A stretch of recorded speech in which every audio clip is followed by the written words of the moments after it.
Welcome to Gospel Tangents, the best source for Mormon history, science, and theology. I'm Rick Bennett. In our next conversation with Sandra Tanner, we'll talk about the Oliver Cowdery Forgery. This is something that I wasn't familiar with before talking to Sandra, and so I think it's pretty interesting. Check out our conversation. I also want to remind you that Sunstone is this coming week, July 26th through 28th, at the Mountain America Center in Sandy, Utah. It'll be 3 days, Thursday, Friday, Saturday. I will be there moderating a couple of panels or something like that on Friday and Saturday. So if you're there, please stop by. I'd love to meet with you. Now back to our conversation. So maybe 10 years before this, or longer, around 10 years before this, we had been challenged by a BYU professor, Richard Anderson, on a thing we had done on the first vision, on the three witnesses, and their statements. We'd printed a book revealing statements by the three witnesses, and in it we'd had this Oliver Cowdery Defense. And Richard Anderson came to our little bookstore one day and challenged us on the historicity of that pamphlet. He says, I don't think you can prove that Oliver wrote that. I don't think you can prove that it ever went back to him. That Oliver wrote what? Oliver Cowdery supposedly wrote a little pamphlet, a defense and a rehearsal of my grounds for separating myself from the Latter-day Saints. Long title. Anyways, there was this Cowdery pamphlet where he talks about, I think it's the priesthood restoration, that when the angel came, he sounded very much like the voice of Sidney Rigdon. And so this would raise questions about the whole scenario of how the Book of Mormon really came about. Was it a conspiracy of Rigdon and Smith or something, And so here's this BYU professor challenging us that I don't think you can prove the Cowdery Defense is a legitimate pamphlet by Cowdery. So Jerald got into a real study of that and finally concluded that Anderson was right. The document, you can't find anyone mentioning the document before around 1900. And it seemed odd that David Whitmer, Cowdery's brother-in-law, wouldn't have mentioned such a pamphlet when Whitmer wrote and addressed all believers in Christ in 1887. That Whitmer didn't mention this, and so we couldn't. We did a lot of research trying to figure out if the Cowdery pamphlet could have been printed at the date it said in the town it said. I went up to the U and did research on printing presses in this town at the time period, and just a lot of minutia. Anyways, Jerald finally concluded that Anderson was right. There's no evidence that the Cowdery pamphlet goes back to Cowdery. In doing that research, he had looked at that on wording in this Cowdery pamphlet, and he noticed that there were phrases in it that were just like phrases in, Cowdery did a series of letters in the Messenger and Advocate back when he was a faithful Mormon.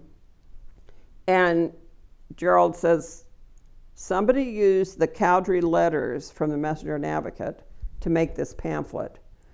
They've tried to imitate Cowdery's writing style by taking phrases from these letters, although they were in a different context, but the phrasing of Cowdery from these letters to make this document.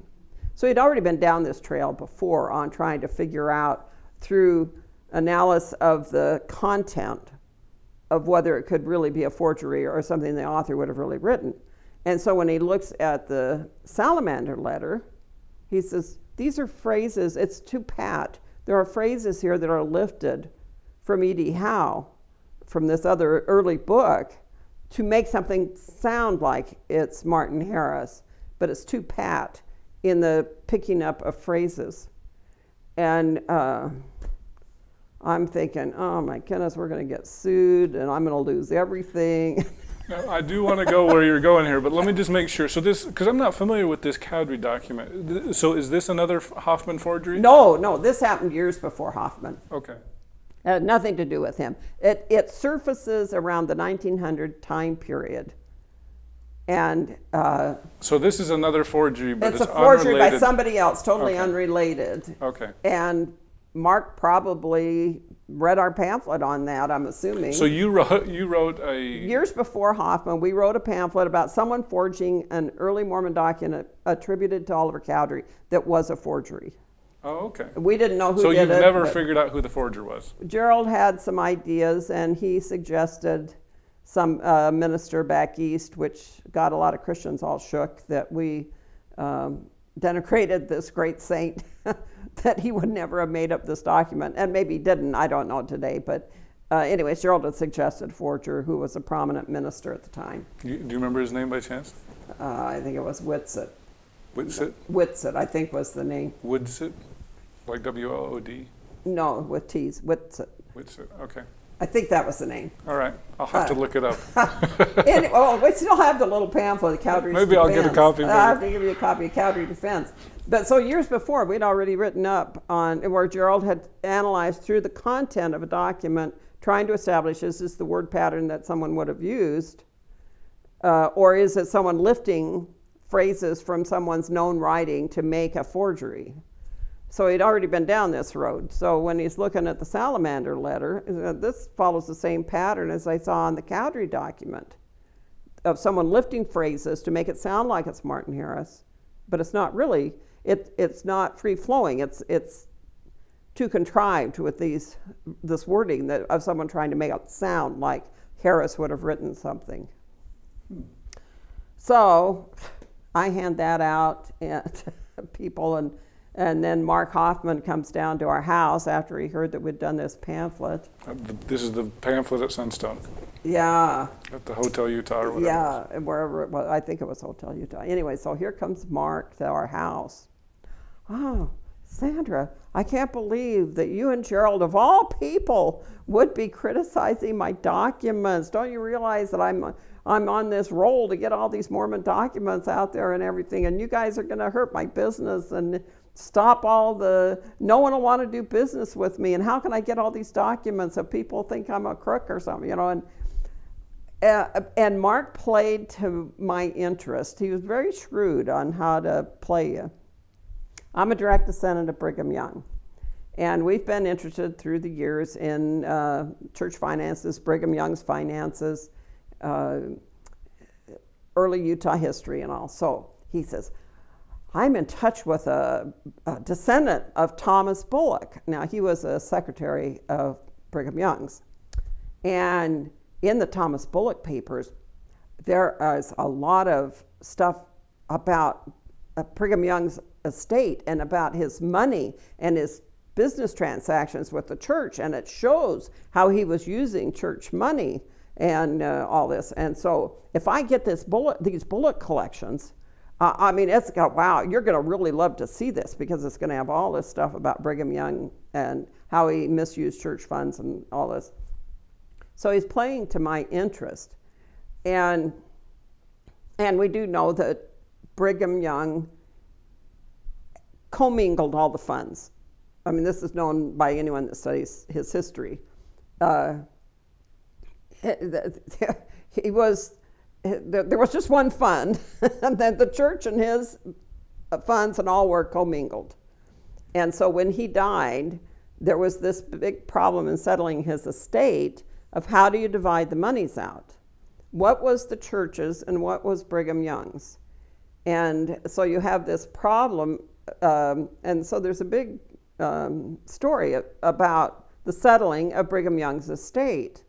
And so the church trying to be fair to the family, we assume, and so they try to figure out, okay, if he's governor of the territory for so long, he's president of the church for so long, what could we assume over a 40-year period, what kind of money could he have amassed?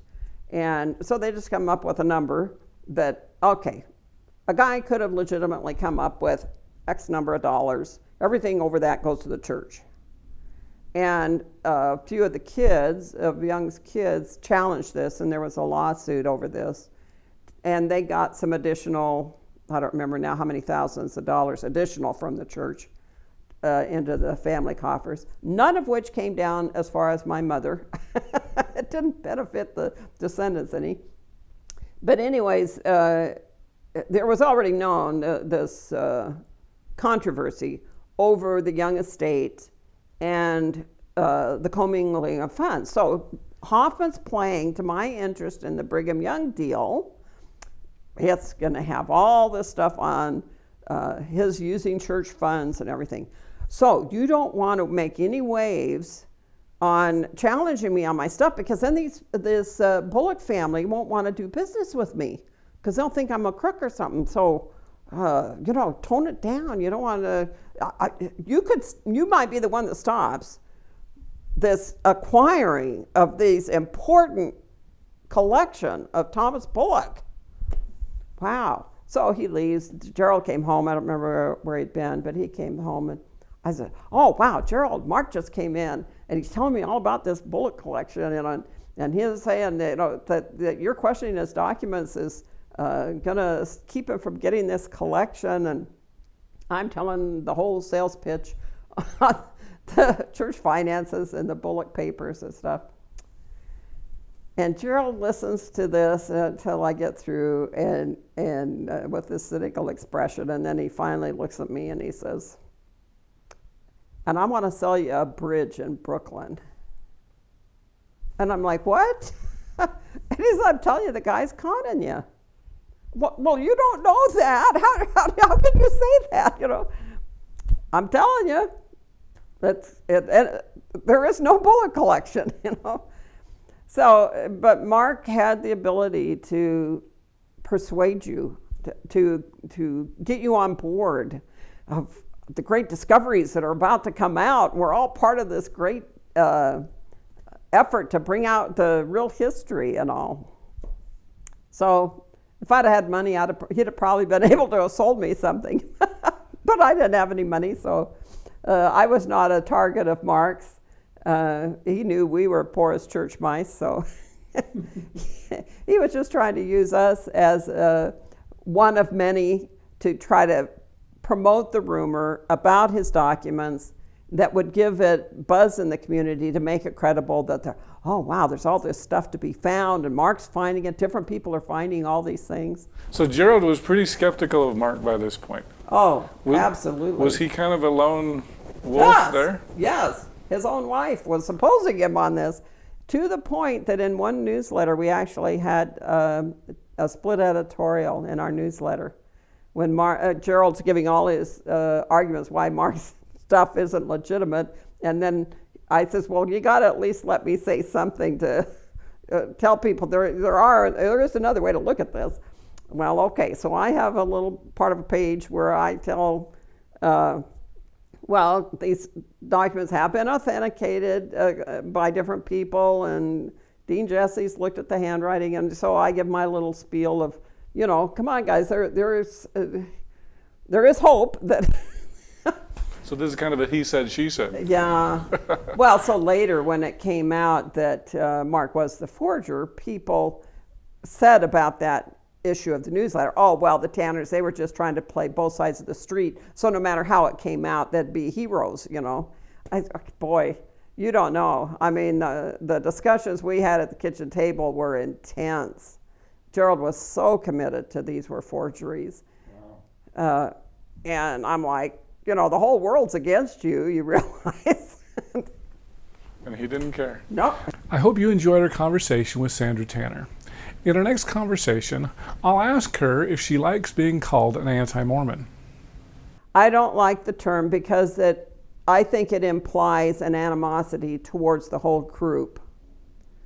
Like saying you're anti-black would imply against blacks in general. I don't see myself as anti-Mormon. I'm not against the Mormon people. I mean, that's my family. I still have Mormon family that are active. So I don't see myself as anti-Mormon. I'm anti-Mormonism. I hope you enjoyed that short clip from our next interview. If you'd like to hear the entire interview uncut, please go to our patreon.com/gospeltangents and subscribe for just $5 a month. If you'd like a transcript of this, please click the yellow subscribe button at gospeltangents.com, and I'll send you this and all future transcripts. Also, if you'd like a paperback like we've got here, those are available at our website at amazon.com. Just do a search for Gospel Tangents. Please get all updates at our Facebook page at facebook.com/gospeltangents. We're also on Twitter at Gospel Tangents. You can also get transcripts individually at our website, gospeltangents.com/shop. Finally, make sure that you subscribe on our Apple Podcast page. Just do a quick search for Gospel Tangents there and give us a 5-star review while you're at it. Thanks again for listening. Your support helps create more Mormon history classes and podcasts such as this, and so I really appreciate you listening. Please share with your friends. Click here to subscribe, here for a transcript, and over here you'll see some more of our great videos. Thanks again.